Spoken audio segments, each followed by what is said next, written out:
Hello, I'm Nancy Aberle. Here you can see me beginning to work with a boy who was given the general diagnosis of having developmental delays. He received a series of free half-hour Feldenkrais lessons during the Working with Children seminar for Feldenkrais practitioners that I gave in Zurich in 2009.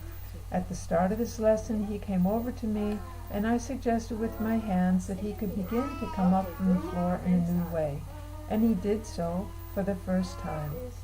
As a Feldenkrais and an Anat Baniel method for children practitioner, I can use the ideas and techniques based on the work of Dr. Feldenkrais to help children move more efficiently, to do more of what they want to do, and to learn to learn. As Anat Baniel says in a figurative way, we can help the children to turn the learning switch on. At this seminar, the Feldenkrais practitioners gave over 25 free lessons under my supervision to babies and children during the practicum sessions. The practitioners that you see here come from 7 different countries. Some of them have a medical background working with children, some have worked in public schools as teachers or in institutional settings as therapists for up to 30 years. They've come to Zurich to study with myself and my team of assistants so that they can bring more of the Feldenkrais method into their daily work. Some of the practitioners have a full-time Feldenkrais practice with adults for a long time, but until now they've not worked with babies and children. Others are newly graduated or have been working for a few years with children and want to learn more hands-on techniques. Many Feldenkrais practitioners have learned how to work well with adults who lie quietly on their benches and do the movements that the practitioners instruct them to do. This can be very different from how it is to work with children. The seminars that I teach are designed to help practitioners bring this potent method to more babies and children. My vision is to build a network of practitioners where the more experienced can give the less experienced the support that they need to do this work well.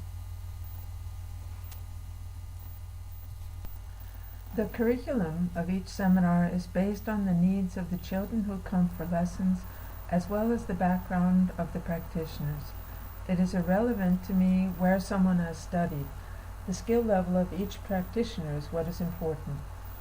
Over the years, I have observed the growing international need for practitioners who work well with babies and children using the techniques and concepts based on the Feldenkrais method. Some parents travel great distances to come for lessons, and I want more people to refer parents to. Dr. Wolfgang Steinmuller and I founded Feldenkrais Postgrad Studies in 2005 because we felt that the practice-oriented seminars are the best way to improve the quality of work of our Feldenkrais colleagues, and in this case, those who work with children.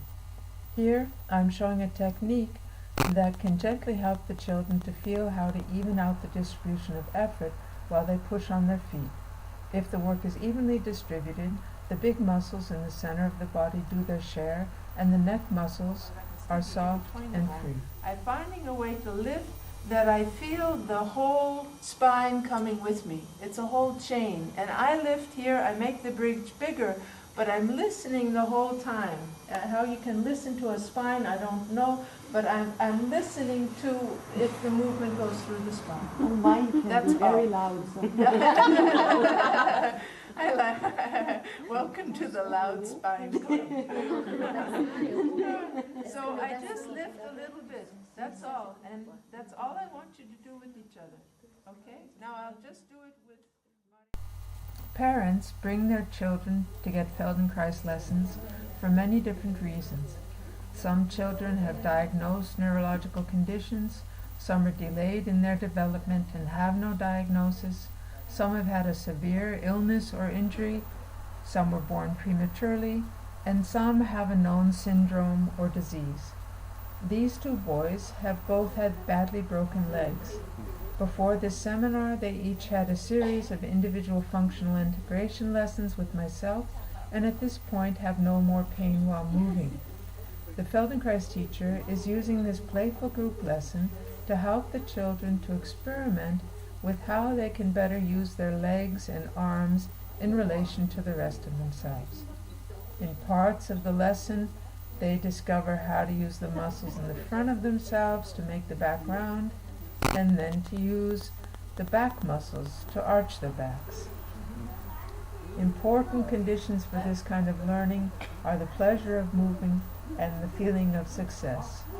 The ability to abstract think about the movement is also important in order to follow instructions and try out new possibilities. Irregardless of what a child tries to do, they need to bring intention and action together.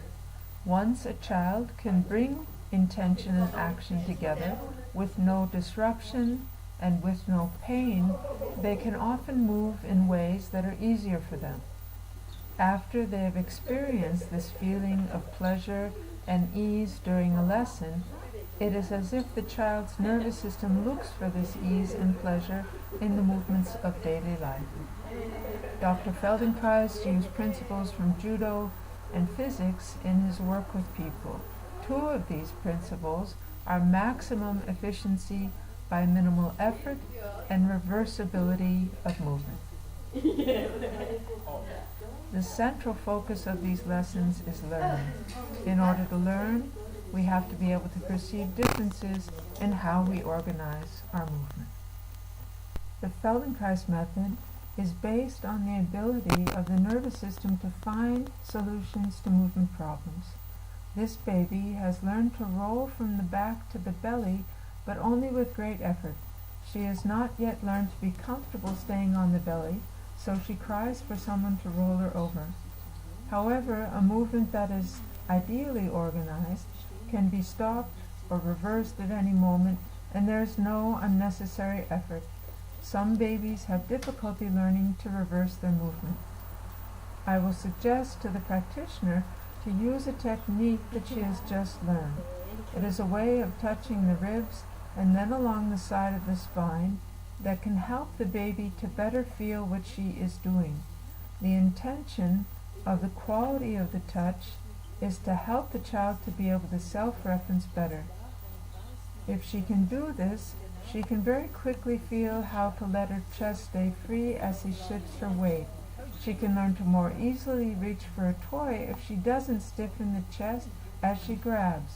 I'm supporting the practitioner, giving the lesson by moving the toy to a place that the baby can follow with the eyes. The ability to use the eyes to initiate a movement can greatly affect the quality of our movement. And she did this beautifully.